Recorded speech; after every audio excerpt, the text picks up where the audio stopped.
آخر حاجة شفناها في الموسم اللي فات إن مارك البطل الخارق القوي والشهير بإنفنسبل حارب إنجستروم وقدر يخلص عليه، وشفنا إن مارك قدر يهزم إنجستروم في عالم منتهي كده، وهناك جم فرقة حراس الأرض بتوع العالم ده ورجعوا مارك لعالمه.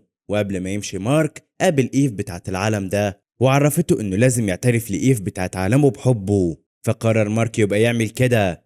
وشفنا برضو إن مارك عايش في الأرض مع أخوه أوليفر اللي يبقى من عالم تاني كان نولان أبو مارك عايش فيه وخلفه هناك، وعشان كده أوليفر أخو مارك لونه أرجواني شوية. وشفنا برضو إن كريج إمبراطور الفيلتروم قدر يوصل لنولان وحبسه في سجن كده عشان يخليه يشتغل لحسابه، لكن جه لنولان في السجن ألان الفضائي كسجين. والمفروض إن ألان آخر فترة بقى قوي جدا بسبب تجارب عملها عليه ساديوس، والمفروض إن ألان دخل سجن الفيلتروم بإرادته علشان يهرب هو ونولان ويحاربوا إمبراطورية الفيلتروم. والمفروض إن ألان كان بيتواصل مع نولان باستخدام التخاطر عشان محدش في سجن الفيلتروم يعرف هما بيخططوا لإيه. وشفنا برضو إن كريج إمبراطور الفيلتروم بعت لمارك واحدة من الفيلتروم اسمها أنيسا، وأنيسا دي ضربت مارك علقة محترمة وأمرته يخضع لإمبراطورية الفيلتروم وما يفكرش يحاربهم، وإلا في حد غيرها هيجي من الفيلتروم وهيخلص على مارك ويحتل كوكب الأرض غصب عنه. وبس كده، صلي على النبي ويلا بينا نبدأ الموسم الجديد. بيبدأ الموسم الجديد مع مارك وهو بيتدرب بكل قوته، وبيكون اللي بيشرف على تدريب مارك هو سيسل لو تفتكروا ومساعده واللي هو دونالد. والمفروض انهم حاليا بيدربوا مارك بكل قوة بحيث مارك يقدر يحارب الفيلتروم ويتغلب عليهم في يوم من الأيام. بعد كده بقى بنشوف ان اثناء ما كان مارك بيتدرب في مركز قيادة تابع لحراس الارض بيوصل البطل الخارق ريكس، وبيتكلم ريكس مع سيسل وبيتخانق معاه كالعادة يعني بسبب اي حاجة تافهة. وفي الاثناء دي بقى بتيجي مكالمة لسيسل وبيعرف منها ان الارشيف بتاع الدولة في حرامية سرقوا منه وثيقة استقلال امريكا، وللعلم يا صديقي دي وثيقة هامة جدا جدا. المهم بقى ان مارك وريكس بيروحوا عشان يقبضوا على الحرامية دول، وفعلا بيوصلوا عند الارشيف وبيفضلوا يتقاتلوا مع الحرامية دول واللي بيكونوا ضعاف جدا بالنسبة لمارك وريكس. بس المشكلة بقى ان وسط كل ده بيوصل للمكان مالتي بول، ومالتي بول ده يبقى اخو البطلة الخارقة اللي شفناها المواسم اللي فاتت واسمها دوبليكيت. ولو مش فاكر قوة دوبليكيت الخارقة فهي بطلة خارقة بتقدر تصنع نسخ كتير من نفسها، ومفروض ان في الموسم اللي فات ماتت لما كانت مع ريكس في مهمة ضد عصابة السحالي وقدروا العصابة يقتلوها. وحاليا بقى مالتي بول اخو دوبليكيت جاي عشان ينتقم من ريكس لانه ما قدرش ينقذ اخته من عصابة السحالي. وبيكون مالتي بول قوته زي قوة دوبليكيت وبيفضل يصنع نسخ من نفسه ويضرب في ريكس. في الوقت ده بقى بيقلق مارك على ريكس فبيسيب الحرامية اللي كان بيضربهم وبيروح يتعارك مع مالتي بول، فبيستغلوا الحرامية الفرصة وبياخدوا وثيقة الاستقلال وبيهربوا. أما بقى مارك فبيفضل يضرب في كل نسخ مالتي بول لحد ما وسط كل ده بيوصل البطل الخارق إيمورتال ومعاه دوبليكيت، واللي بنكتشف حاليا إنها ما ماتتش ولكن كانت منعزلة شوية في هدوء. وطبعا لما بيشوف مالتي بول إن أخته عايشة بيوقف اللي كان بيعمله ده وبيقرر مارك حاليا يدخله السجن. بعد كده بقى بيروح مارك وبيقابل أمه ديبي وكمان أخوه أوليفر، واللي بنشوف إنه كبر شوية عن آخر مرة شفناه، وده يعود لإنه فضائي وبيكبر بسرعة. وبتكون مع أوليفر المعلمة بتاعته إبريل اللي بتخلص درسها معاه وبتمشي. بعد كده بيقف مارك وأوليفر يلعبوا سوا، وفي الوقت ده بيطير أوليفر وبيكتشف مارك إن أوليفر اكتسب قوة خارقة، فبيتصدم لأنه اكتسبها وهو صغير جدا. على الرغم من كده بيوعدوا مارك إنه هيدربه على استخدام قوته عشان يدافع عن الأرض معاه. في نفس الوقت ده بقى بنشوف إن دوبليكيت وإيمورتال وكمان ريكس بيروحوا لمركز حراس الأرض وبيقابلوا هناك باقي الأبطال الخارقين اللي ضمن الفريق زي مونستر جيرل وولت بروف وكمان روبوت وراسل المريخي، واللي بيتفاجئوا كلهم إن دوبليكيت عايشة. وطبعا بيفرحوا جدا ومش بيفوت وقت طويل وبيوصل للمكان البطل الخارق بلاك سيمسون ومعاه البطلة الخارقة راي، واللي بيفرح ريكس جدا إنها عايشة لأن راي كانت اتصابت إصابات شديدة من عصابة السحالي الموسم اللي فات وكانت شبه ميتة، لكنها اتعالجت أهي وبقت كويسة. وبالشكل ده اتجمعت فرقة حراس الأرض من جديد.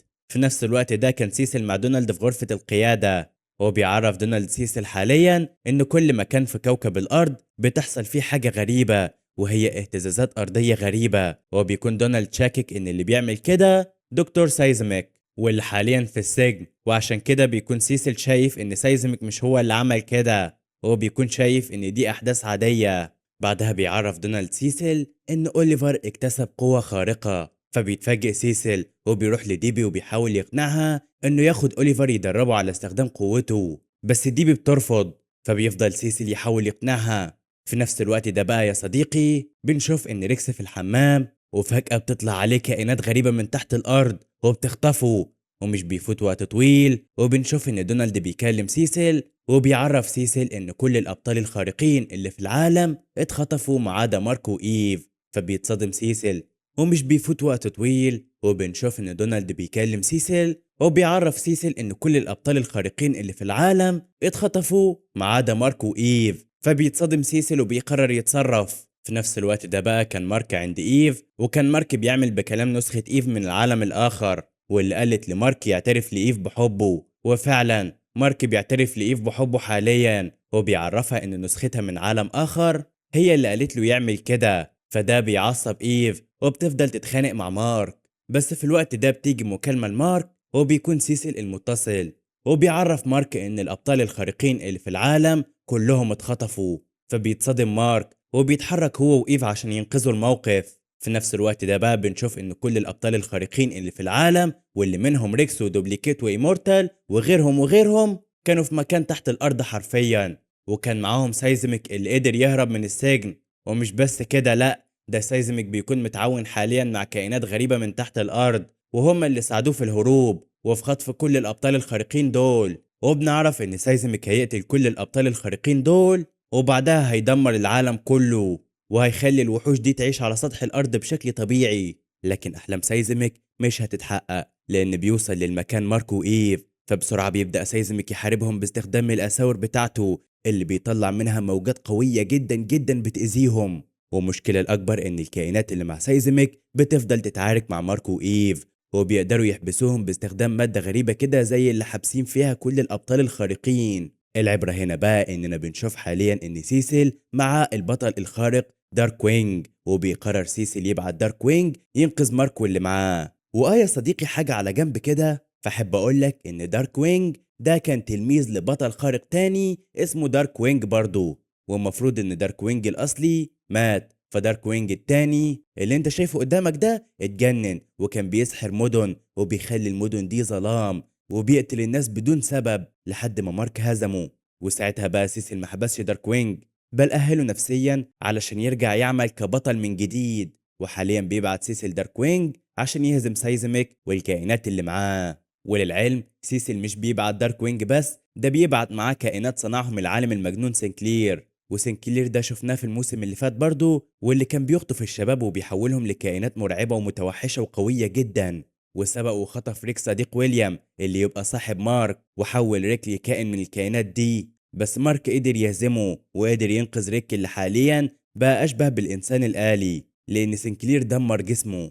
والمفروض إن سيسل كان يحبس سنكلير، لكنه بدل ما يعمل كده خلى سنكلير يصنع جيش من الكائنات الغريبة دي عشان ينقذ الأرض. ودلوقتي بقى بيروح داركوينج وكائنات سنكلير للمكان اللي فيه سايزميك والوحوش اللي معاه، وبيبدأ داركوينج وكائنات سنكلير يتعاركوا مع سايزميك والوحوش اللي معاه ويهزموهم، وكمان بيفكوا كل الأبطال الخارقين بما فيهم مارك وإيف. ولما بيشوف مارك كائنات سنكلير بيفتكرهم أشرار وبيضرب واحد منهم وبيخلص عليه. أما بقى داركوينج فبيقدر يوصل لسايزميك وبياخد سايزميك تحت الأرض للجحيم وبيطلع بيه مرة تانية، وساعتها بيكون سايزميك مغمى عليه. فبيقرر داركوينج يرجعه للسجن. أما بقى مارك فما بيكونش حابب إنه يتعاون مع أشرار سابقين زي داركوينج وكائنات سنكلير. فبيروح مارك لسيسل وبيفضل يتخانق معاه إنه بياخد الأشرار زي داركوينج وسنكلير وبيشغلهم معاه بدل ما يحبسهم. في الوقت ده بقى بيقول سيسل لمارك انه كان مضطر يعمل كده، وبيكون سيسل خايف ان مارك يأذيه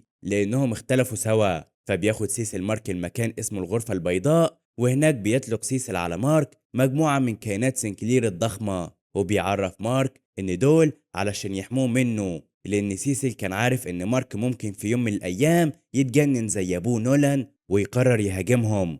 وفي الوقت ده بيتصدم مارك ولسه ما نعرفش هيعمل ايه. في نفس الوقت ده بقى في سجن الفيلتروم بنشوف إن ألان لسه بيتواصل مع نولان باستخدام التخاطر، وهو بيحاول يقنعه يهربوا من هنا، بس نولان لسه موافقش. وفي مرة بقى ناس من الفيلتروم بياخدوا ألان وبيحاولوا يخترقوا جسمه بشعاع قوي جدا، بحيث يعرفوا إزاي يمتلك القوة الكبيرة دي، اللي طبعا امتلكها بسبب تجارب ساديوس زعيم تحالف الكواكب عليه. المهم إن الفيلتروم مش بيقدروا يخترقوا جسمه بالليزر ده، وبيرجعوه من جديد للسجن. ولما بيشوف نولان إن ألان لسه عايش، بيدرك نولان إن قوة ألان بقت عظيمة، فبالتالي بيفكر إنه يهرب معاه. وهنشوف قدام بقى هيعملوا إيه. دلوقتي بقى يا صديقي هنحتاج نرجع للماضي شوية بحيث نشوف شوية حاجات ليها علاقة بسيسل. ففعلا بنرجع للماضي وبنشوف سيسل لما كان شاب وراح لمحل كده، والمفروض إن المحل ده فيه جماعة مكونة من فردين، ولد وبنت، اسمهم جماعة القبضة المحررة. والمفروض إن سيسل في الوقت ده كان عميل صغير في الحكومة، وجه لهنا عشان يكشف عن سلاح سري جماعة القبضة المحررة محتفظين بيه في المحل هنا، عشان يدمروا بيه المدينة كلها ويقتلوا كل اللي فيها. المهم إن سيسل بيدخل للمخزن بتاع المحل وبيفضل يلف فيه يمين وشمال لحد ما بيقدر يلاقي السلاح ده، بس بتجيله بنت من جماعة القبضة المحررة وبتشتبك معاه وبتفضل تضرب فيه. بس سيسل بيقدر يوصل لسلاح الكهرباء بتاعه وبيكهرب البنت دي وبيبعدها عنه. بعدها بيروح سيسل للسلاح علشان يدمره، لكن بيوصل الولد اللي من جماعة القبضة المحررة وبيتعارك مع سيسل وبيزعله على الآخر. بعدها بيروح الولد والبنت دول للسلاح عشان يفعلوه، وفعلا بيفعلوا السلاح اللي بيخرج قوة رهيبة بتبدأ تدوب جسم الولد والبنت. وقتها بقى سيسل بيدخل الاتنين للدولاب اللي فيه السلاح وبيقفل الدولاب بجسمه عشان المادة اللي فيه دي ما تتسربش وتقتل أهل المدينة. بس المشكلة إن في شوية من المادة أو الغاز ده بتتسرب برضه، وفوق كل ده سيسل نفسه جسمه بيدوب وبيموت. لكن مش بيفوت وقت طويل وبنشوف سيسل بيفوق في المستشفى وبيجيله قائده في الشغل وقتها اللي اسمه راتكليف. وقتها راتكليف بيعرف سيسل إنه مات وجسمه كله داب واتدمر، بس عقله كان سليم. فبالتالي راتكليف حط عقل سيسل في آلة على شكل جسمه ورجعه للحياة. أيوة يا صديقي، سيسل يعتبر آلة زيه زي دونالد مساعده بالظبط. المهم بقى إن بعد فترة رجع سيسل لشغله، وبنشوفه في مرة في مواجهة هو وراتكليف مع وحش كده. هو بيكون الوحش هيخلص عليهم هما الاتنين، لكن في الوقت المناسب بيوصلوا فرقة القبضة المحررة وبيخلصوا على الوحش ده. وبيعرف سيسل في الوقت ده إن رئيسه في الشغل راتكليف قدر يجند المجرمين دول لصفه ورجعوا للحياة وبقوا يشتغلوا معاه. لكن سيسل في الفترة دي من حياته كان بيرفض تماما التعاون مع المجرمين، فما كانش منه غير إنه قتل فرقة القبضة المحررة. وكنتيجة طبيعية لده دخل سيسل السجن، وكان في السجن مع أشرس الأشرار الخارقين في العالم كله. ولكن على الرغم من كده قدر سيسل يسيطر عليهم وقدر يمنع حوادث عنفهم ضد بعض، ومن الآخر شبه حكم السجن والمجرمين اللي فيه. وده بقى اللي أثار راتكليف، فجه في يوم لسيسل وعرف سيسل إنه هيستقيل من منصبه وإنه عايزه يكون مكانه ويحكم الأبطال الخارقين علشان يساعدوا العالم والناس. ولو في حد من المجرمين الخارقين خرج عن القانون لازم يقدر يسيطر عليه زي ما عمل في السجن هنا، وبالتالي يخليه يخدم المجتمع والناس. وقتها وافق سيسل على عرض راتكليف وخرج من السجن وتعين كقائد لفريق حراس الأرض. ومن اللحظة دي أصبح سيسل بيتعامل مع المجرمين عادي جدا لو هيخدموا المجتمع. وعشان كده في المستقبل سيسل اتعاون مع دارك وينج ومع سنكلير واستخدم الآلات أو الكائنات اللي اخترعها سنكلير لخدمة المجتمع. وده بقى اللي مارك ما قدرش يفهمه. المهم بنرجع بقى للوقت الحالي وبنشوف سيسل ومارك لسه موجودين في الغرفة البيضاء. وحاليا بيكون مارك مصدوم ان سيسل خلى سنكلير يصنع جيش من الآلات دي لحمايته من مارك. فبيعرفوا سيسل انه كان عارف انه مش هيقدر يتحكم في مشاعره وانه ممكن في اي وقت يتحول نسخة من ابوه نولان ويفكر يدمر العالم. فبالتالي قرر يصنع الآلات دي عشان تحميه منه. وبيعرفوا سيسل انه ما عندوش مانع يتعاون مع المجرمين لو هيخدموا البلد. في الوقت ده بيتعصب مارك جدا وبدون مقدمات بيبدأ يقتل في الوحوش بتاعت سنكلير دي. في الوقت ده بقى بيحس سيسل بالخوف وبيقرر يستخدم سلاحه الأخير ضد مارك. وبيطلع سيسل جهاز كده وبيضغط عليه، والجهاز ده بيكون متوصل بجهاز تاني في جسم مارك وبيصدر موجات قوية جدا. الموجات دي بتسبب لمارك ألم رهيب وبيتصدم مارك إن سيسل حاطط جواه قنبلة حرفيا علشان يقتله وقت ما يحب. وبيكون مارك مش قادر يقاوم الألم، فبالتالي بيهرب من المكان وبيروح على مقر حراس الأرض اللي بيتصدموا من حال مارك، وبيعرفهم مارك إن سيسل عايز يقتله، وبيطلب مارك من روبوت يخرج من مارك القنبلة اللي زرعها سيسل جواه. في الوقت ده بقى بيوصل سيسل ومعاه الوحوش بتاعت سنكلير، وبيأمر مارك يمشي معاه، بس مارك بيرفض، فعلى طول بيعذبوا سيسل باستخدام الجهاز اللي معاه، وبيخلي وحوش سنكلير تهجم عليه. في الوقت ده بقى بيتصدموا حراس الأرض من كل اللي بيحصل ده، وبيبدأ ريكس وراي ومونستر جيرل وروبوت والكل يهاجموا الوحوش بتاعت سنكلير ويحاولوا ينقذوا مارك من إيديهم. ففي الوقت ده بيستخدم سيسل سلاحه بشكل أعنف، وبيفضل يعذب في مارك.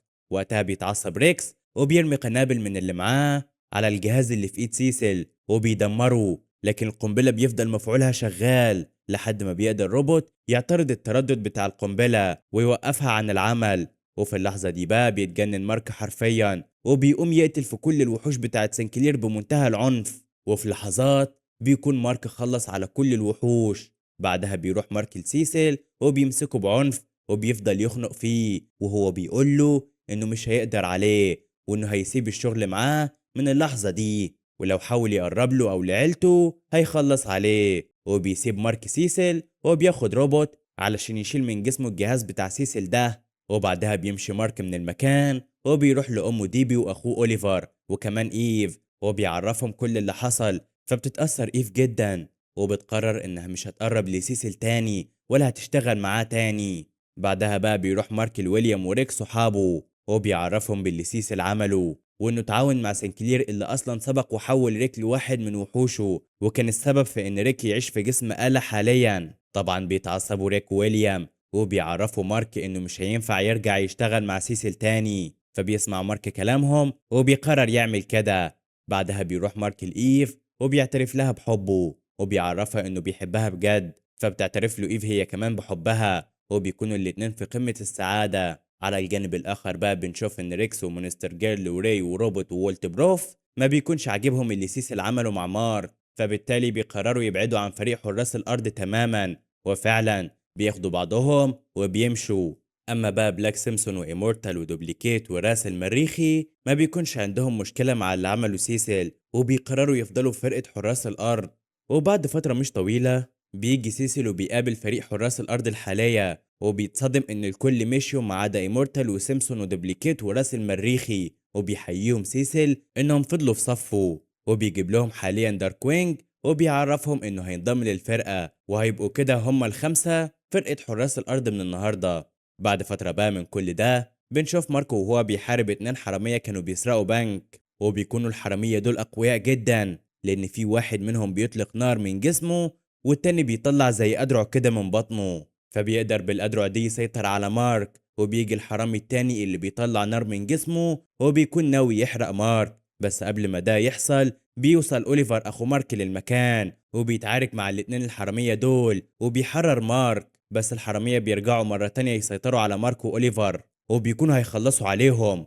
الفكرة بس إن واحد من الحرامية بيشوف إن أوليفر طفل فبيتعاطف معاه وبيسيبه، وساعتها بقى بيستغل مارك الفرصة وبيجي للحرامي ده وبيخلص عليه هو والحرامي التاني، وبياخد مارك أوليفر للبيت. وساعتها بيتكلم مارك مع ديبي وبيقرروا ان مارك هيبدأ بقى يدرب اوليفر بحيث يخليه يسيطر على قوته، مادام كده كده اوليفر هيستخدم قوته عاجلا ام اجلا. على الجانب الاخر بقى بنشوف ان ريكس وراي ومونستر جيرل وولت بروف وروبوت بيروحوا يعيشوا في مكان كده، وبيقرروا يخلوا المكان ده هو مركز قيادتهم الجديد بعد ما انفصلوا عن سيسل. وبتجيلهم حاليا ايف وبتبارك لهم على المكان الجديد ده. بعدها بقى بتاخد ايف بعضها وبتروح لبيتها وبتقعد مع ابوها وامها بالتبني اللي اسمهم ادم وبيتسي، وبتصالحهم ايف وبتحل كل مشاكلهم معاهم، لان بالمناسبة ايف كان في مشاكل كتير بينها وبين عيلتها، بس دلوقتي كل حاجة بتكون تمام. في نفس الوقت ده ولكن في مكان تاني بنشوف الشرير الخارق اللي اسمه تايتان. ولو مش فاكر تايتان يا صديقي، فتايتان كان شرير خارق وكان بيشتغل في عصابة بتاعت شرير خارق تاني اسمه ماشين هيد. لكن تايتان في الموسم اللي فات استعان بقدرات مارك وكمان قدرات مساعد ماشين هيد اللي بيقدر ينتقل آنيا، وقدر تايتان يتخلص من ماشين هيد واخد مكانه في العصابة.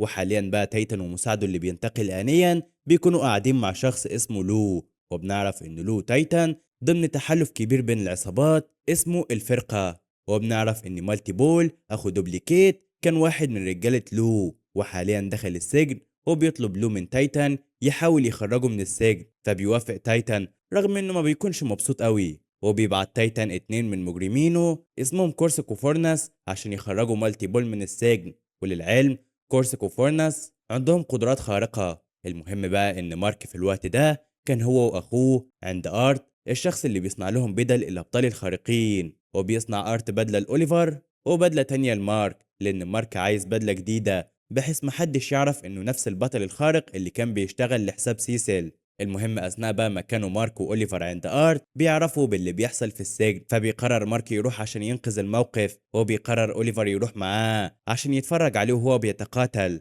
المهم بقى إن مارك بيروح يتقاتل مع كورسك وفورناس وبيبدأ يضرب فيهم، لكنهم بيكونوا هيتغلبوا عليه، فبيتدخل أوليفر وبيساعده. وساعتها بيكونوا كورسك وفورناس هيقضوا على أوليفر، بس بيقدر مارك ينقذه وبيزعلهم. بعد كده بيروح مارك وأوليفر على البيت، وبيلاقوا في الوقت ده ديبي قاعدة مع خطيبها الجديد اللي اسمه بول، واللي بيكون عارف بقدرات ماركو وأوليفر من ديبي، وده بيضايق مارك شوية لكنه مش بيهتم يعني. وبيشوف ماركو والكل في الأخبار بيتكلموا عن إنقاذ ماركو وأوليفر للسجن، ولكن بيكونوا بيتكلموا عن مارك إنه بطل خارق جديد بيقلد انفينسيبل اللي هو مارك يعني، لكن محدش يعرف إن هما نفس الشخص، وده يعود للبدلة الجديدة زي ما قلت لك. بعد كده بقى بيخرج مارك يقعد مع إيف وبيحكي لها كل اللي حصل. وفي الأثناء دي بنشوف إن في كاميرا بتراقب مارك، وبنعرف إن في حد بيراقب مارك، لكن مين الحد ده بالظبط لسه ما نعرفش. المهم بقى في مكان تاني وفي إحدى القواعد اللي تبع الجيش واللي فيها صاروخ نووي بنشوف إن التوأم مولر الأشرار الخارقين واللي شفناهم في المواسم اللي فاتت بيقتحموا القاعدة دي وبيقتلوا اللي فيها. وبنعرف إنهم عايزين يضربوا صاروخ كهرومغناطيسي موجود في القاعدة النووية دي عشان يدمروا بيه كل أجهزة الاتصال في العالم. المهم بقى إن فريق حراس الأرض الجدد واللي هم إيمورتال ودوبليكيت ودارك وينج والمريخي راس وسيمسون بيوصلوا للقاعدة بحيث يحاربوا التوأم مولر، بس التوأم مولر بيقدروا بكل سهولة يتغلبوا عليهم. بعد كده بيقرروا يطلقوا صاروخ عشان يدمروا أجهزة الاتصال زي ما قلنا، بس بيشوف مارك كل ده في التلفزيون وبيعرف اللي حصل، فعلى طول بيروح للأخوين مولر وبيبدأ يتعارك معاهم. بس الأخين مولر بيكون معاهم سلاح قوي وبيضربوا بيه مارك وبيأثروا عليه وبيكونوا هيقتلوه. وفي الوقت المناسب بيوصل أوليفر وبيتعارك معاهم، وساعتها بيحسوا التوأم مولر إنهم خلاص هيخسروا، فبيطلقوا الصاروخ، فبيطير مارك ورا الصاروخ وبيدمره قبل ما يدمر أجهزة الاتصال في العالم. بعد كده في القاعدة بنشوف إن أوليفر لسه بيتعارك مع التوأم مولر، وبنشوف إن أوليفر قوي جدا وما عندوش أي رحمة زي أبوه نولان، وبالتالي بيقتل التوأم مولر بشكل بشع. وده بيرعب إمورتال وباقي فريق حراس الأرض وما بيكونوش قادرين يصدقوا إن في طفل بالدموية دي. وبيجي حاليا سيسل وبيشوف المشهد وبيتصدم جدا، وقبل ما سيسل يعمل أي حاجة بيوصل مارك وبيبعد سيسل عن أوليفر لأنه كان فاكره هيأذيه. بس بعدها بيشوف مارك اللي أوليفر عمله وبيتصدم إن أخوه قتلهم بالشكل ده، فبالتالي بياخد مارك أخوه أوليفر وبيمشوا من هنا. وبيكون أوليفر زعلان من مارك فبيسيبه وبيطير لبعيد، بس مارك بيروح له وبيوقفه وبيعرفه مارك إنه عارف إنه كان عاوز يهزم الأشرار، بس ده مش مبرر عشان يقتلهم. وقتها مش بيتفهم أوليفر الكلام ده وبيكون شايف إن أحسن حاجة عملها إنه قتل التوأم مولر، وده بيصدم مارك جدا لأنه بيشوف إن أخوه أوليفر بيتحول لنسخة من أبوهم المجنون نولان. المهم بعدها بقى بيروح مارك على البيت وبيتكلم هو وديبي مع أوليفر وبيقنعوه إن اللي عمله غلط وإنه ما ينفعش يقتل تاني مهما كانت الظروف، فبيوافق أوليفر وبيتفقوا على كده. بعدها بيخرج مارك يقعد مع إيف عشان يحكي لها تفاصيل يومه زي ما بيعمل دايما. وفي الوقت ده بيتفاجئ مارك إن في كاميرا بتراقبه، فبيروح لها وبيدمرها، وما بيكونش عارف مين بالظبط اللي بيراقبه هو وعيلته وبيراقبه ليه، ولكن أكيد هيعرف قدام. المهم إن حاليا بقى بيروح مارك الروبوت وباقي اللي معاه، هو بيطلب من روبوت يحاول يعرف الكاميرا اللي كانت بتراقبه دي تبع مين ومين بيتجسس عليه. فبيحاول روبوت يكشف على الكاميرا لكنه مش بيقدر يتوصل لحاجة. وقتها بيشك مارك إن سيسل هو ورا الموضوع ده، فبناء عليه بيروح مارك لسيسل وبيقتل كم واحد من كائنات سنكلير اللي معاه. بعدها بيسأل مارك سيسل عن الكاميرا، بس سيسل بيعرفه إنه ملوش أي علاقة بيها. في الوقت ده مش بيصدقوا مارك، لكنه ما بيعملش حاجة وبيسيب المكان وبيمشي. بس تعرف يا صديقي، على غير العادة سيسل ما بيكدبش المرة دي. وأكبر دليل على كده إن بعد ما مارك مشي بيطلب سيسل من دونالد يحاول بأي شكل يعرف مين اللي بعت الكاميرا دي تراقب مارك. فبيوافق دونالد وبيقرر يخلي كل العلماء اللي بيشتغلوا معاهم يدوروا في الموضوع ده، وقدام بقى هنعرف مين اللي ورا الكاميرا دي. أما دلوقتي بقى فبنروح لمارك واللي بيقرر ينسى شوية كل اللي بيحصل ده، وبيروح لإيف وبياخدها وبيفضلوا يخرجوا هنا وهناك وبيغيروا جو يعني. وأثناء ما كان مارك وإيف قاعدين في مكان كده بيجي المارك حاليا الاتنين الحرامية اللي قلتلك إن هما سرقوا وثيقة التحرر الأمريكية. المهم بقى إن الاتنين الحرامية دول بيعرفوا مارك إن هما من المستقبل وإنهم عايزينه في مسألة حياة أو موت. فبيوافق مارك وبيروح معاهم، والاتنين الحرامية دول بياخدوا مارك للمستقبل واللي بيكون مستقبل متدمر تماما. وبيعرفوا مارك بقى حاليا إن العالم في المستقبل اتدمر بشكل مرعب، وده بسبب إن في ملك مجنون حكمهم، والملك ده بيقتل أي حد في طريقه وبيعذب الشعب وكمان بيشغلهم بشكل إجباري. والمفروض إنهم صنعوا آلة الزمن ورجعوا للماضي عشان يسرقوا وثيقة التحرر أو الاستقلال الأمريكي، لأن في أسطورة منتشرة إن الوثيقة دي حبرها فيه سم يقتل الملك. بس للأسف السم ما قتلش الملك، فبالتالي رجعوا الحرامية دول للماضي عشان يجيبوا مارك معاهم للمستقبل ويقتل الملك. والحرامية بيعرفوا مارك إن الملك بيشغل مجموعة كبيرة جدا من الروبوتات تحت أمره، واللي لو حد عمل شغب هيجوا يقبضوا عليه. وبتكون خطة الحرامية إنهم هيعملوا شغب عشان يجوا روبوتات ويقبضوا عليهم وياخدوا مارك للملك، وساعتها مارك يقتل الملك وتتحل مشكلة العالم في المستقبل. فبيوافق مارك وبيفضلوا الحرامية يضربوا نار كده، فبالتالي الروبوتات بتاعة الملك بتيجي وبتقبض عليهم وعلى مارك، والروبوتات دول بياخدوا مارك للملك وبياخدوا الحرامية عشان يتعدموا.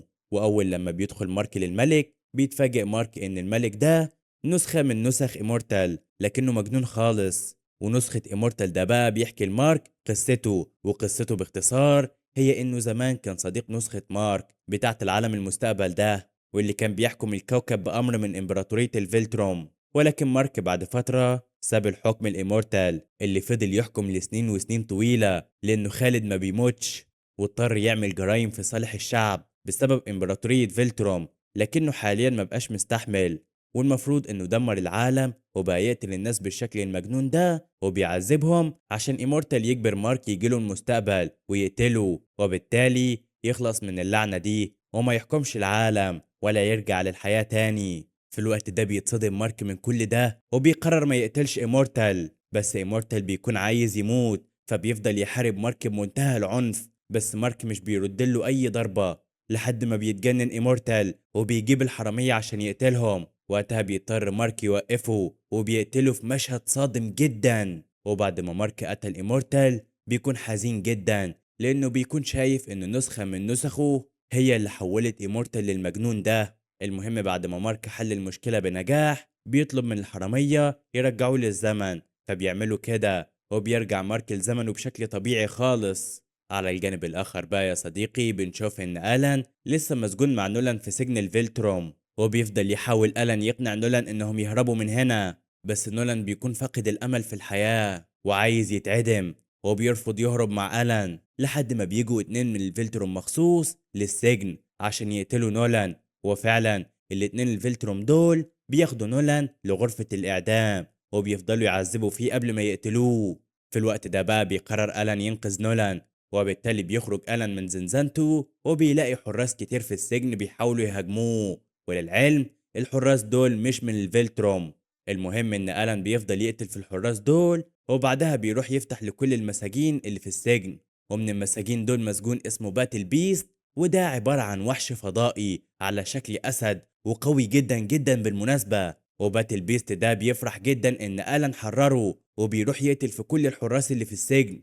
بعد كده بيروحوا ألان وباتل بيست للغرفة اللي فيها نولان بيتعذب، وبيتعاركوا مع الاتنين الفيلتروم اللي عند نولان. ورغم كل ده بيقرر نولان ما يهربش ولا يفك نفسه يتعارك مع الفيلتروم لأن نولان عايز يموت. ففي الوقت ده بتيجي فكرة لألان وبيسيب الفيلتروم اللي بيتعارك معاه يضربه، وبيكون ألان بيعمل كده عشان يشجع نولان يفك نفسه ويساعده. ففعلا بيفك نولان نفسه، وبيبدأ هو وألان يضربوا في الفيلتروم ده لحد ما بيدمر ألان السفينة الفضائية اللي هم فيها، لأن بالمناسبة السجن عبارة عن سفينة فضائية في الفضاء. وبيخرجوا نولان وألان للفضاء ومعاهم الفيلتروم ده، وبيفضلوا يضربوا فيه بكل عنف لحد ما بيقدروا يقتلوه.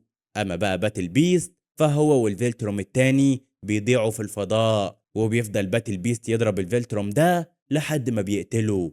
بعد كده بقى بنشوف ان ألان ونولان لسه في الفضاء، وبيقول ألان لنولان هل هينضم ليه هو ومارك في حربهم ضد الفيلتروم ولا لا. فبيعرف نولان ألان انه هينضم ليه هو ومارك وهيحاربوا الفيلتروم، وبيقول نولان لألان انهم هيفضلوا هنا يجهزوا في خطتهم للهجوم على الفيلتروم. وقتها بقى بيقلق ألان لحسن الفيلتروم يبعتوا تعزيزات تخلص عليهم ويسترجعوا السجن.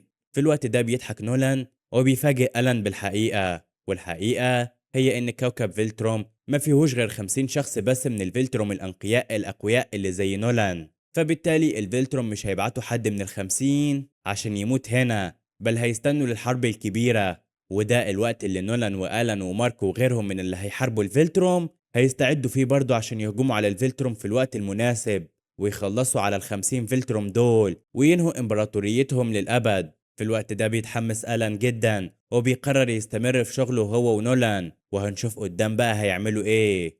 على الناحية التانية بقى على الأرض بنشوف إن مارك عايش حياته حاليا وبيقرب لإيف يوم بعد يوم، وبيقعد مارك حاليا هو وإيف يفطروا مع أوليفر وديبي. وبيتكلم مارك مع ديبي وبيعرفها إنه ناوي يستأجر شقة عشان يعيش فيها لوحده. فبتوافق ديبي رغم ان القرار ده ما بيكونش بسيطها، بس بيكون عند مارك مشكلة واحدة بس، وهي انه هيصرف على نفسه ازاي وهيدفع ايجار الشقة ازاي. بس بتيجي فكرة كده لإيف، وبتاخد إيف بعضها وبتروح للسجن اللي فيه الأشرار الخارقين، وبتقابل مديرة السجن وبتطلب منها إنها تعين مارك عندها كبطل خارق لحماية السجن من أي عمليات هروب أو هجوم من أشرار خارقين، وفي المقابل تدفع لمارك مقابل مادي. فبتوافق مديرة السجن جدا وبيتفقوا على كده. بعد كده بقى بتروح إيف وبتقعد مع مارك كالعادة، وفي الوقت ده بتيجي دي بالمارك وبتعرفوا إن أخوه أوليفر اختفى من البيت. فبيقلق مارك وبيخرج هو وإيف يدوروا على أوليفر، وفعلا بيلاقوا أوليفر بيلعب كده مع 2 صحابه اتعرف عليهم جديد. فبيفرح مارك جدا وبيبدأ يحس إن أوليفر أخوه بيتحسن وبيندمج مع الناس، وده طبعا أكتر حاجة بتبسط مارك. المهم بقى بعد كده بنشوف إن لو رئيس تحالف العصابات اللي اسمه الفرقة بيروح يقابل تايتان، وكمان مساعد تايتان اللي بينتقل آنيا واللي بنعرف إن اسمه إيزوتوب. وبيتكلم له مع تايتان وبيهزقه لأنه ما قدرش يهرب مالتي بول من السجن، وبيعرفه إنه لو ما هربش مالتي بول من السجن هيقتل بنته فيونا ومراته نيسا. فبيخاف تايتان عليهم جدا وبياخد بعضه وبيروح البيت يطمن عليهم. ومن اللحظة دي بيقرر تايتان يشوف حل مع لو ده. في نفس الوقت ده يا صديقي بنشوف ان مالتي بول بيكون في السجن وبيقرر يهرب، فبالتالي بيبدأ ينسخ نسخ كتير جدا من نفسه، والنسخ دي بقى بتفضل تحاول تكسر باب الزنزانة لحد ما بينجحوا في كده رغم ان كل النسخ دول بيموتوا. المهم بيكون لسه باقي من بول نسخة وهي النسخة الأصلية. فبيخرج بول من الزنزانة وبيبدأ ينسخ نفسه من جديد ويهاجم حراس السجن لحد ما في حارس بيقدر يضرب بول وبيحط في رقبته طوق كده بيمنعه من نسخ نفسه، وبالتالي بيقدروا يحبسوا بول من جديد بمنتهى السهولة. وبتيجي دوبليكيت أخته تزوره وبتهزقه لأنه حاول يهرب، وبالتالي هيقعد في السجن فترة أطول. بس يعني بول ما بيهتمش بالكلام ده نهائي. على الناحية التانية بقى بنشوف إن تايتان بيروح يزور ماشين هيد في السجن. وأيوة ماشين هيد ده قائد عصابة تايتان اللي تايتان أصلا دخله السجن عشان ياخد مكانه. المهم بقى إن حاليا بيحط تايتان وماشين هيد كده خطة عشان يخلصوا سوا من لو، وهنعرف إيه الخطة دي قدام. تاني يوم بقى بنشوف إن تايتان بيلبس بدلته الحديد وبيروح للسجن وبيبدأ يهاجمه. فطبعا مديرة السجن بتكلم مارك يجي ينقذ الموقف، ومش بيفوت وقت طويل وبيوصل مارك، وساعتها بقى بيطلب تايتان إنه يتكلم معاه. فبيوافق مارك وبيتكلم معاه. وقتها بقى بيعرف تايتان مارك إنه عايزه يساعده يخلصوا من لو قائد تحالف الفرقة. وبيعرف تايتان مارك إن لو خطير جدا لأنه بيقدر يحول نفسه لتنين، وحرفيا ممكن يجي يدمر السجن ويهرب كل اللي فيه. ده غير انه هيقتل عيلة تايتان. في الوقت ده مش بيقتنع مارك بكلام تايتان وبيقرر يقبض عليه، فبيهرب تايتان منه. بعدها بيروح تايتان لمقر العصابة بتاعته وبيجيله لو وبيسأله لو ليه ما هربش مالتي بول. فبيعرفوا تايتان انه حاول ومعرفش. وقتها بقى بيتحول لو لتنين. يا صديقي، لو لما بيتحول لتنين بينفصل عن جسمه الأصلي كإنسان، وجسمه ده بيكون في حالة سبات، وبيسيب جسمه مع المساعد بتاعه عشان يحفظه، لأن لو حد قتل جسم لو فالتنين اللي هو اتحول له هيموت برضه. المهم بقى إن لو حاليا بيهاجم تايتان وبيرميه من ارتفاع عالي جدا، ومش بنعرف بقى هل تايتان مات ولا لسه عايش، بس هنعرف قدام. المهم بقى إن بعد كده بيروح لو بهيئة التنين للسجن وبيبدأ يهاجمه. فطبعا مديرة السجن بتتواصل مع مارك اللي بياخد إيف عشان ينقذ الموقف. وأول ما بيوصلوا عند السجن بيبدأ بقى مارك يتعارك مع لو التنين. أما بقى إيف فبتدخل للسجن اللي بيكون اتفتح وبتقدر تحبس كل المساجين من تاني، لأن طبعا إيف بتتحكم في المواد. فحرفيا في لحظات بتصنع لهم زنازين وبتحبسهم فيها، ما عدا مالتي بول اللي بيفضل ينسخ نفسه وبيفضل يتقاتل مع إيف. فبتفضل إيف تحبس كل النسخ بتاعته لحد ما بتقدر تحبس كل نسخه، فبتسيب المكان وبتمشي. بس بنشوف إن في نسخة من بول ما اتحبستش، وبالتالي هيقدر يهرب بسهولة. وبنشوف برضو إن ماشين هيد استغل الموقف وهرب هو التاني. بعد كده بقى بنرجع لمارك اللي كان عمال يتحارب مع التنين لو. وبيكون التنين لو قوي جدا لدرجة إنه بيقدر يصيب مارك كتير جدا وبيكون هيقتله. بس التنين لو مش هيقدر يعمل كده، لأن حاليا بقى بنشوف إن ماشين هيد وإيزي توب بيروحوا للمكان اللي فيه جسد لو مع مساعده، وعلى طول بياخد إيزي توب مساعد لو وبينتقل بيه آنيا وبيسيبه في الجو عشان يقع ميت. أما ماشين هيد فبيروح للو وبيقتل جسده. وأيوة، دي كانت خطة تايتان مع ماشين هيد بحيث يخلصوا من لو. وبنشوف بقى إن التنين لو اللي كان هيقتل مارك بيموت هو كمان بسبب موت جسد لو. وحاليا بقى بيجي تايتان اللي بنكتشف إنه لسه عايش وبيروح لمارك وبيشكره على مساعدته. بعدها بيكون مارك عايز يحبس تايتان، بس ايزو توب بياخده وبينتقل آنيا وبيهرب من المكان خالص.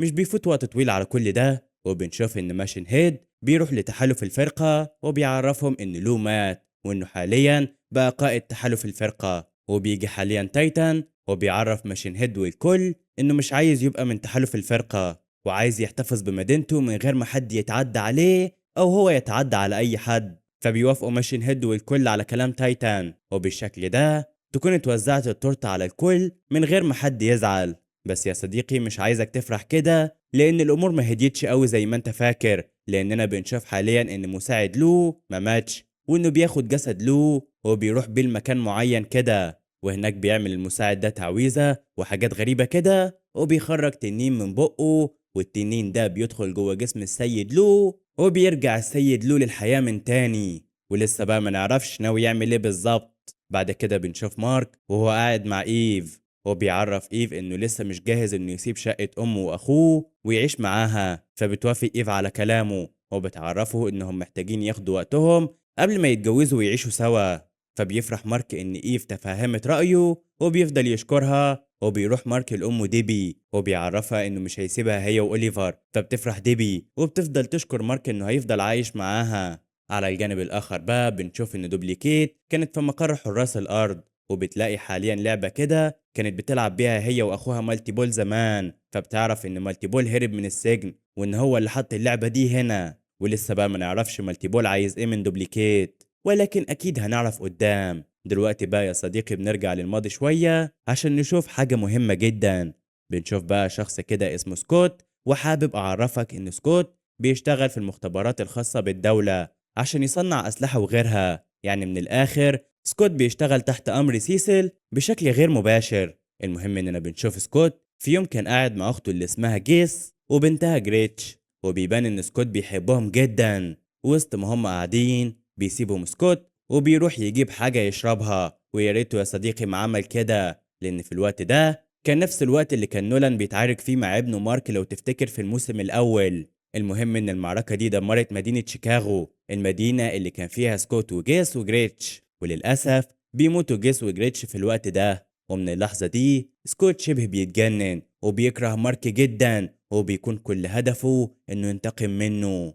وبنشوف بقى ان سكوت بيرجع يمارس شغله في مختبرات سيسل، وهناك بيلاقي انهم شغالين على سلاح جديد واللي اسمه اقراص الطاقة، ودي عبارة عن اقراص مبرمجة بترتبط بالجسم وبتخلي صاحبها يحتفظ بالطاقة وممكن يطلقها ويحارب بيها. وبيقرر سكوت انه هيسرق الاقراص دي بحيث يقدر يحارب مارك. وبتعدي بقى الايام وبنشوف سكوت في يوم مع مراته بيكا في البيت، لان بالمناسبة سكوت متجوز بيكا دي ومخلف منها طفل جميل اسمه جاك. المهم بقى اننا بنعرف ان بيكا تعرف بخطة سكوت، وهي اللي بتشجعه كمان يعمل كده عشان ينتقم لجيس وجريتش. وحاليا بقى بتركب بيكا الاقراص المبرمجة في جسم سكوت، ومن اللحظة دي بيمتلك سكوت قوة جبارة وبقى يقدر يطلق طاقة أشبه بالطاقة الكهربائية. وبيقرر سكوت إن ده الوقت المناسب عشان يحارب فيه مارك ويتغلب عليه. على الناحية التانية بنشوف إن مارك مشغول في تدريبه لأخوه أوليفر، وكمان مشغول مع إيفو ديبي، وكمان مع بول خطيب ديبي الجديد. وفي يوم بقى بنشوف إن سكوت بيروح للمدينة وبيبدأ يدمر فيها عشان يجي مارك ويتعارك معاه. وفي الوقت ده كان مارك خارج مع إيفو وأصحابه في مكان كده، وبيشوف مارك في الأخبار اللي بيحصل. بس مارك مش بيهتم يروح يحارب سكوت لأنه يعني عايز يقضي يوم أجازة. فبالتالي فريق حراس الأرض بيبعتوا المريخ راس عشان يحارب سكوت. وفعلا بيوصل المريخ راس عند سكوت وبيتعارك معاه، بس سكوت بيكون قوي جدا وبيتغلب عليه بسهولة وبيهرب من المكان. بعد كده بقى بيرجع سكوت لبيته، وهناك بيكون متعصب جدا لأن مارك ما جاش يتعارك معاه. فبتفكر بيكا وبتعرفه إن بكرة في حفل تأبين لكل الناس اللي ماتوا في معركة نولان ومارك، وأكيد مارك هيكون هناك، ودي بقى فرصة سكوت عشان يهاجمه. وقتها بيفرح سكوت وبيقرر يعمل كده. تاني يوم بيروح مارك وإيف وديبي وأوليفر وبول خطيب ديبي لحفل التأبين عشان يحضروا يعني ويعزوا الناس اللي أهليهم ماتوا في الحفل ده. المهم إن المدعية العام بتاعت المدينة بتطلع تقول خطاب في حق الناس اللي ماتوا، بس بيوصل في الوقت ده سكوت وبيبعد المدعية دي وبيتكلم هو مع الناس وبيقول لهم إن مارك شرير وإنه قتل أخته وبنتها وغيرهم كتير، ولازم يجي هنا عشان يواجهه وياخد حقه منه. في الوقت ده بيتصدم جدا مارك وبيعرف أخيرا ليه سكوت ده عايز يقتله، وبسبب إن عيلة سكوت ماتوا ده اللي خلاه مجنون. فبالتالي بيقرر مارك إنه مش هيحاربه، وعشان كده بتروح إيف تحاربه. وبعد معركة من أقوى ما يكون بتقدر إيف تتغلب على سكوت وبتسلمه لفريق حراس الأرض اللي بدورهم بيسلموه للشرطة، وبياخدوه الشرطة في عربية عشان ينقلوه للسجن. لكن المشكلة إن سكوت بيقدر يكتسب طاقة كبيرة وبيضرب العربية وبيضرب الجنود وبيهرب بكل سهولة. بعدها بقى بيروح سكوت لبيته وبيقابل بيكا، وبيقرر هو وبيكا يعملوا خطة كده عشان يستدرجوا بيها مارك ليهم ويتغلب عليه. في نفس الوقت ده بقى بيروح مارك يقابل دونالد، واللي جاي يقابل مارك من ورا سيسل. وبيعرف دونالد مارك إن سكوت كان بيراقبه من زمان وبيحضر لقتله بسبب إن هو وأبوه قتلوا أخته جيس وبنتها جريتش. وبيعرفوا دونالد إن مش سكوت هو اللي كان بيبعت الكاميرات تراقب مارك، بل في حد تاني لسه محدش يعرف هو مين هو اللي كان بيراقب مارك بالكاميرات بعيدا عن سكوت. المهم بقى أثناء ما كان دونالد بيتكلم مع مارك بتيجي مكالمة لدونالد وبيعرف منها إن سكوت هرب من الجنود وإنه كمان خاطف ست وابنها، وبيهدد بقتلهم لو مارك ما جاش يحاربه. وبيوري دونالد لمارك فيديو لسكوت وهو خاطف ست وابنها. وللعلم كده الست دي وابنها هما بيكا مرات سكوت وجاك ابنهم، لأن سكوت عمل الخطة دي مع بيكا عشان يستدرج مارك لعنده. وفعلا بيروح مارك لسكوت وبيحاول مارك يتكلم معاه ويعرفه إن مش هو السبب في موت أخته وبنتها، بس سكوت ولا بيسمع له وبيفضل يتقاتل مع مارك بمنتهى القوة. وبيمسك سكوت مارك وبيطلق على راسه طلقة هائلة عشان يخلص عليه. وبسبب اللي حصل ده بيحصل انفجار ضخم، وبسببه بتموت بيكا وجاك مرات سكوت وابنه. ومارك نفسه مش بيتأثر قوي، فبيتجنن سكوت وبيتعارك معاه، بس المرة دي مارك بيقدر يتغلب عليه وبيرجعه السجن. وفي السجن بقى بيروح مارك لسكوت وبيحاول يقنعه انه يسامحه بس سكوت مش بيسامح مارك، وبيعرف مارك إن هم قدروش يخرجوا الأقراص المبرمجة من جسمه، وبالتالي هيفضل محتفظ بقوته، وفي يوم هيهرب من هنا وهيقتله. فبيتصدم مارك من كلامه وبيسيبه وبيمشي بدون أي تعليق. بعد كده بيروح مارك يقعد مع إيف وبيفضل يشتكي لها من كل اللي حصل، وإنه حاسس بالذنب لموت جيس وجريتش وحتى بيكا وجاك وغيرهم كتير من الناس اللي قتلهم سواء بقصد أو غصب عنه. وقتها بتفضل إيف تواسيه وتهديه، بس مش ده المهم. المهم بقى فعلا إننا بنشوف إن نفس الكاميرا اللي كانت بتراقب مارك رجعت تراقبه من جديد. وعلى الجانب الآخر بقى وفي مكان سري بنشوف أخيرا الشخص اللي بعت الكاميرا عشان تراقب مارك، وبيكون الشخص ده هو إنجستروم. أيوه، نفس الشرير المجنون اللي بيقدر ينتقل بين الأبعاد، واللي مارك كان فاكر في الموسم اللي فات إنه قتله، لكننا بنكتشف حاليا إن إنجستروم لسه عايش. والشيء المرعب أكتر إن إنجستروم بيكون مجمع أعداء لمارك من عوالم وأبعاد موازية عشان ينتقم منه. وللعلم، من الناس اللي مجمعهم إنجستروم عشان يحارب بيهم مارك هم كلهم نسخ من مارك من عوالم مختلفة. إنجستروم جمعهم مخصوص عشان يقتلوا مارك. طب لحظة واحدة، هو ازاي اصلا انجستروم جمع الناس دي كلها؟ عشان نعرف اجابة السؤال ده لازم نرجع للماضي. فبنرجع للماضي فعلا وبنشوف يا صديقي انجستروم زمان لما خد مارك في عالم متدمر ومارك هناك قتله. في الحقيقة بقى ان انجستروم ما ماتش، بل كان لسه فيه الروح. فبالتالي فتح بوابة وراح لعالم موازي، والعالم ده بقى كان انجستروم سايب فيه مجموعة من التقنيين اللي شكلهم غريب كده وعبارة عن وحوش، لكنهم يعني كانوا شغالين معاه. والتقنيين دول بقى عالجوا انجستروم، وبعدها لف انجستروم على كل الأبعاد المختلفة وجمع منها نسخ شريرة من مارك، وطلب من الكل يساعدوه يقتل مارك، وفي المقابل هيديهم أبعاد يحكموها. ففعلا وافقوا نسخ مارك الشريرة وراحوا مع انجستروم. وبس هنا بقى بتنتهي ذكريات الماضي وبنرجع للوقت الحالي، وبنشوف يا صديقي إن بمجرد وصول إنجستروم ورجالته أمر الكل إنهم يروحوا للسجن بتاع المدينة ويدمروه ويخرجوا كل المساجين. ففعلا نسخ مارك الشريرة وافقت على الكلام ده، وبدون تضييع وقت خدوا بعضهم وراحوا على السجن، وبجنان بدأوا يهاجموا السجن ويدمروه. وطبعا الأخبار دي وصلت لمارك وعرف إن في نسخ شريرة منه بتهاجم السجن. فبسرعة بيروح مارك على السجن وبيبدأ يتعارك مع النسخ الشريرة دول، وبتكون المعركة من أقوى ما يكون. وفي النهاية لما بيلاقوا نسخ مارك الشريرة إنهم عملوا اللي عليهم ودمروا السجن بيسيبوا المكان وبيهربوا. وبنشوف في نفس الوقت ده إن سيسل ودونالد بيوصل عندهم نسخة من نسخ مارك الشريرة علشان تدمر البنتاجون، لكن كائنات سنكلير بتتعارك معاه وبتقضي على النسخة دي وبتتحل المشكلة. بعدها بيقرر سيسل يكلم كل الأبطال الخارقين اللي في العالم علشان يوقفوا اللي بيحصل ده. تاني يوم بنشوف إن نسخ مارك الشريرة بينتشروا في كل مكان وبيقتلوا في الناس. فمثلا في نسخة بتروح لمقر حراس الأرض، والنسخة دي بتفضل تتعارك مع كل اللي هناك وبتقدر تقتل إيمورتال، وكمان بيقدر يهزم بلاك سيمسون ودوبليكيت وراس المريخي.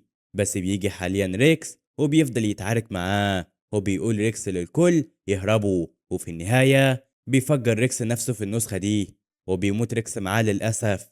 بعد كده بقى بنشوف إن مارك الأصلي وإيف بيقدروا يوصلوا لنسختين من نسخ مارك الشريرة وبيفضلوا يتقاتلوا معاهم بكل قوة. وللأسف واحد من النسختين دول بيقدر يصيب إيف إصابة خطيرة، وبيقرروا إنهم يكملوا عليهم ويقتلوهم. بس في الوقت ده بيبعت سيسي الكائنات سنكلير تتعارك معاهم، وبيستغل مارك الفرصة وبياخد إيف وبيوديها المستشفى عشان تتعالج.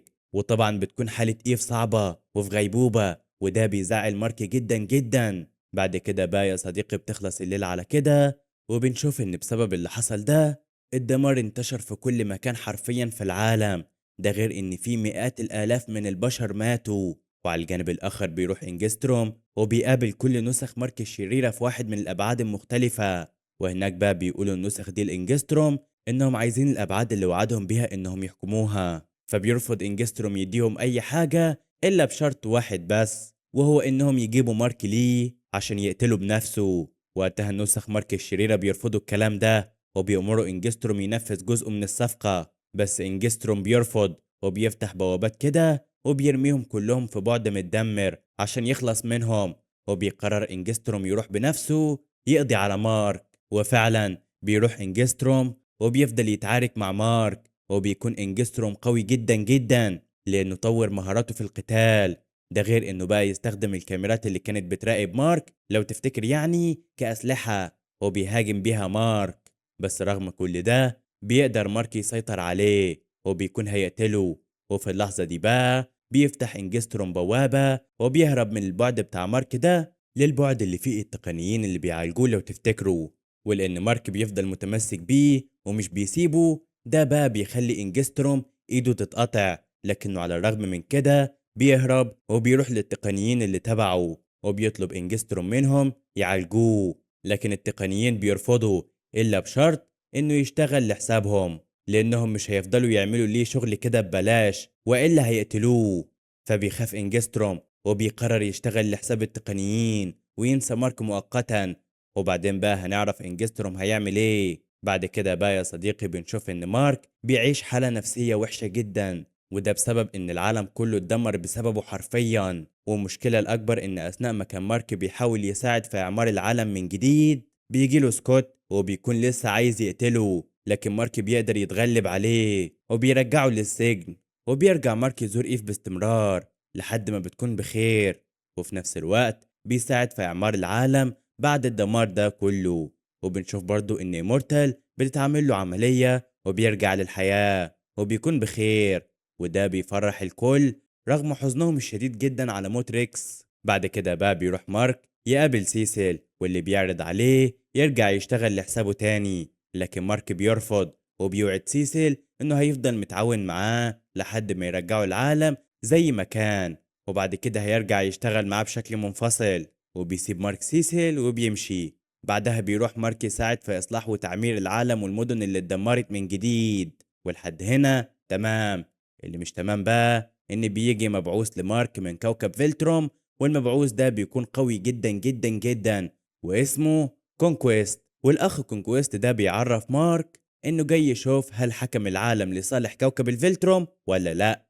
فبيعرفوا مارك إنه مش هيحكم العالم لصالح إمبراطورية الفيلتروم وإنه مش هيعمل كده أبدا. وبيتعصب مارك وبيجهز نفسه عشان يحارب كونكويست. وفعلا بعد لحظات بسيطة بتبدأ معركة شرسة بين مارك وكونكويست. وبيكون كونكويست قوي جدا وبيفضل يضرب في مارك، بس مارك بيرد عليه بضرب قوي جدا. من قوة الضربة بينتقل كونكويست للفضاء وبيفضل مارك وراه. وبيكون مارك لسه هيهجم عليه بس كونكويست مش بيديله فرصة وهوبي بينقض عليه وبيرجع بيه بأقصى سرعة للأرض من جديد. ولما بيرجع كونكويست ومارك للأرض بيفضل كونكويست يضرب في مارك بمنتهى العنف وحرفيا بيدمر المدينة أو المكان اللي هم فيه خالص. في نفس الوقت ده بيشوف أوليفر كل اللي بيحصل في الأخبار، فبيسيب ديبي وبيخرج عشان يساعد مارك. وبعد شوية بيوصل أوليفر عند مارك وكونكويست وبيضرب كونكويست، وده بيعصبه جدا. فبدون مقدمات بيسيب مارك وبيهجم على أوليفر وبيفضل يضرب فيه. فبيتعصب مارك وبيبعد كونكويست عن أخوه وبكل عنف بيفضل يضربه لحد ما كونكويست بيمسك إيد مارك وبيوقفه عن اللي بيعمله وبيكمل ضرب فيه. بعد كده بيرمي كونكويست مارك لبعيد وبيروح لأوليفر وبيمسكه وبيحاول يمزق جسمه حرفيا. لكن مارك بقى بيفوق في اللحظة دي وبيروح لكونكويست وبيبعده عن أخوه وبيفضل يضربه. وبيجي سيسل وسط كل ده وبياخد أوليفر وبينقله للمستشفى. بعدها بيعرف سيسل إن إيف فاقت من حالة الكوما اللي كانت فيها، فبيروح لها سيسل عن طريق الانتقال الآني. وساعتها بتعرفه إيف إنها هتخرج تساعد مارك، بس سيسل بيرفض. لكن إيف ولا بتهتم بيه وبتمشي عشان تروح لمارك. على ذكر مارك بقى فبنشوف إن كونكويست بيفضل يضربه، وفي نفس الوقت بيفضل كونكويست يدمر في كل حاجة حواليه ويقتل الناس عشان يحسس مارك بالذنب. وبيقدر كمان كونكويست يصيب مارك إصابات خطيرة. وسط كل ده بتوصل إيف وبتتعارك مع كونكويست، وبنشوف إن إيف بتستخدم قدراتها في تسخير المواد وبتعمل لنفسها درع واقي وبتفضل تضرب بالشعاع اللي معاها ده وتكون من المواد المختلفة حواليها زي الهواء وغيره أسلحة وبتضرب بيها كونكويست. لكن قوة كونكويست بتكون غير عادية وبيقدر يصد كل ضرب إيف وبيقدر كمان يوصل لها وبيضربها. ومش بيكتفي كونكويست بكده، لا، ده بيكمل ضرب في إيف لحد ما بيقطع في جسمها حرفيا وبيسيبها واقعة ميتة. وفي اللحظة دي بيتجنن مارك وبيروح لإيف وبيفضل يعيط وهو شايفها بتموت. بعد كده بيروح مارك الكونكويست وبيفضل يضربه، لكن كونكويست بيقدر يصد الضربات دي وبيقدر يسيطر على مارك وبيكون هيقتله. ولكن في اللحظة دي بتحصل معجزة حرفيا، لأن إيف بتقدر تشفي نفسها تماما وبتيجي الكونكويست وبتضربه بقوة وبتبعده عن مارك. وساعتها بيفوق مارك وبيروح لكونكويست وبيفضل يضرب فيه زي المجنون حرفيا لحد ما بيقتله بشكل بشع. بعدها بيروح مارك الإيف وهو مش مصدق إنها بقت بخير. بعد كده بقى بينتقل مارك للمستشفى وبتيجي إيف تزوره، وساعتها بيسألها مارك هي ازاي اتشافت كده بعد ما كانت ماتت. فبتعرفه إيف إن زمان لما كانت بتتربى في مختبرات سيسل كانت الحكومة حاطة عليها زي مثبطات في جسمها عشان ما تقدرش تسخر كل المواد، وبالتالي ما كنت بتعرف تتحكم في مواد الكائنات الحية زي الإنسان والحيوان. بس لما تعرضت إيف لصدمة قوية كل المثبطات دي اتدمرت تماما وقدرت تشفي نفسها. وده معناه يا صديقي إن في المواسم اللي جاية إيف هتكون قوتها رهيبة جدا. بعد كده بقى بننتقل لسيسل وبنشوف إن سيسل عند سنكلير في معمله، وبنعرف من كلامهم إن سنكلير بيشتغل على صنع كائنات أقوى بكتير جدا من اللي كان بيصنعها قبل كده، وطبعا هنشوف الكائنات دي في الموسم اللي جاي. بعدها بيروح سيسل لمارك وساعتها بيسأله مارك عن كونكويست، فبيعرفوا سيسل إنه مات، لكن مارك ما بيصدقش وبيطلب من سيسل يروح يشوف جثته. فبياخدوا سيسل وبيوري له جثته وبنكتشف إن كونكويست مات فعلا. فبيفرح ماركو وبيمشي، بس تعرف سيسل كذاب، لأن بعد كده بنشوف سيسل ودونالد في مكان سري ومحتفظين في آلة كده غريبة بجسم كونكويست، وبنعرف من كلامهم إن كونكويست لسه عايش وفي وقت ما هيفوق، وعشان كده سيسل جابوا المكان ده وحطه في الآلة دي عشان يحبسه، ولما يفوق هيستجوبه وهيعرف منه عن كوكب الفيلتروم وإزاي يهزمهم. ولو كونكويست حاول يخرج من الآلة دي هتنفجر بيه وهيموت في الحال. وطبعا هنشوف سيسل هيعمل ايه مع كونكويست في الملخص القادم. بعد كده بقى بنشوف ان مارك بيروح لاخوه اوليفر اللي بيكون بقى كويس وخلاص هيخرج من المستشفى. بس مش ده المهم، المهم فعلا بقى ان مارك بيتكلم مع اوليفر وبيعرفه ان من هنا ورايح لما يحارب اي شرير يقتله لان الاشرار لازم يموتوا. وبنشوف بكده ان مارك بيتغير وبيبقى نسخة من ابوه، وهنشوف مارك هيعمل ايه ولكن برضه في الموسم القادم. بعد كده بقى بننتقل للفضاء وبنشوف ان الوحش باتل بيست بعد معركته مع واحد من الفيلتروم زي ما شفنا كان موجود في الفضاء، لكن حاليا في كائنات فضائية بيلاقوه وبياخدوه في سفينتهم. وهنشوف باتل بيست هيعمل ايه ولكن في الموسم الرابع. بعد كده بننتقل لإنجستروم وبنشوف ان التقنيين صنعوا له جسم حديدي قوي جدا، وبيتكلم حاليا انجستروم مع التقنيين. فبنعرف من كلامهم ان انجستروم هيدي التقنيين عالم يحكموه مكان عالمهم اللي اتدمر، وبعدها هيرجع يقتل مارك، وده طبعا هنشوفه في الموسم اللي جاي. بعدها بننتقل لمنجم كده وبنشوف في المنجم ده يا صديقي ان كائنات السكويد مسيطرة على بشر كتير. وكانت السكويد شفناها في الموسم اللي فات وعرفنا انهم كائنات فضائية بيرتبطوا بالبشر وبيحولوهم لوحش قادر على تدمير العالم. وهنشوف بقى كائنات السكويد هيعملوا ايه ولكن في الموسم الرابع برضو. واخيرا بقى بننتقل للجحيم وبنشوف دايمون الشيطان، ودايمون الشيطان ده بقى المفروض انه كان محقق عايش بين البشر وبيحاول يحقق العدالة وكان بيدور ورا نولان، والمفروض ان سيسل رماه في الجحيم.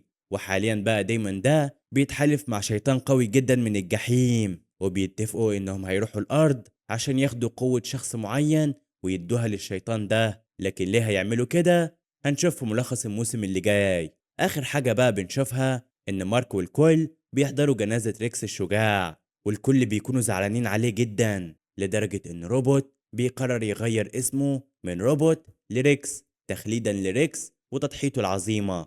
ومع النقطة دي بينتهي الموسم. الموسم ده بياخدنا في رحلة نفسية مرعبة لمارك اللي بعد ما كان بيحاول يكون بطل مثالي الضغوطات بتزيد عليه، خصوصا لما بيكتشف ان سيسل زرع قنبلة جواه عشان يقتله لو فكر يخرج عن السيطرة. الموقف ده بيخلي مارك يتعصب جدا ويسيب الشغل مع سيسل تماما، وبتبدأ نقطة التحول الحقيقية والدموية لما الشرير المرعب كونكويست بيظهر وبيفضل يقطع في جسم إيف حبيبته لحد ما بتموت قدام عينيه. لكن هنا بتحصل المعجزة، إيف بتثبت إنها من أقوى الشخصيات بلا منازع، لأن الصدمة العنيفة دمرت المثبطات اللي الحكومة كانت زرعاها في جسمها وهي صغيرة. النتيجة إن إيف بقت قادرة تتحكم في مواد الكائنات الحية، قدرت تشفي نفسها وتنقذ مارك، وده بيمهد لقوة عظيمة مرعبة هنشوفها بعدين. ورغم رجوع إيف للحياة، مارك بيتحول لشخص عنيف جدا وبيقتل كونكويست بوحشية، وبيوصل لقناعة نهائية وصادمة بيبلغها لأخوه أوليفر: الأشرار لازم يموتوا. وبكده مارك بيبدأ يقرب من طريقة تفكير أبوه نولان. وفي نفس الوقت اللي مارك بيتغير فيه، الموسم ده ورانا رعب العوالم الموازية لما الشرير إنجستروم رجع للحياة وجاب معاه نسخ شريرة من مارك دمرت كوكب الأرض وقتلت مئات الآلاف من البشر. ووسط الدمار ده كله شفنا تضحية توجع القلب من البطل الشجاع ريكس، اللي فجر نفسه عشان يقتل نسخة من مارك الشرير وينقذ الموقف. وتخليدا لذكرى ريكس وتضحيته العظيمة، روبوت قرر يغير اسمه ويبقى ريكس. وعلى الجانب التاني بعيدا عن الأرض، نولان وألان الفضائي بيعملوا ثنائي رهيب في سجن الفيلتروم الفضائي. ألان بيشجع نولان يفك نفسه وبيدمروا السجن وبيهربوا وبيتفقوا عشان يحاربوا إمبراطورية الفيلتروم سوا، خصوصا بعد ما نولان فجر مفاجأة إن كوكب الفيلتروم مبقاش فيه غير 50 شخص نقي بس. وطبعا ما ننساش الداهية سيسل اللي أثبت إنه بيعمل أي حاجة عشان يحمي الأرض، حتى لو هيتحالف مع مجرمين أو وحوش سنكلير. لكن الصدمة الكبيرة اللي قفل بيها الموسم إنه مخبي جثة كونكويست في آلة سرية، واكتشفنا إنه لسه عايش وما ماتش، وسيسل مستنيه فوق عشان يستجوبه ويعرف إزاي يهزم الفيلتروم. يعني خلاصة الكلام، الموسم الثالث هو موسم فقدان البراءة واستعداد لحرب كونية طاحنة في الموسم الرابع ضد الفيلتروم، مع عودة محتملة لإنجستروم بجسم حديدي وتحديات جديدة وغامضة من الشياطين وكائنات السكويد اللي ناوية تسيطر على البشر. وبس كده، أشوفكم في فيديو جديد، ويلا سلام.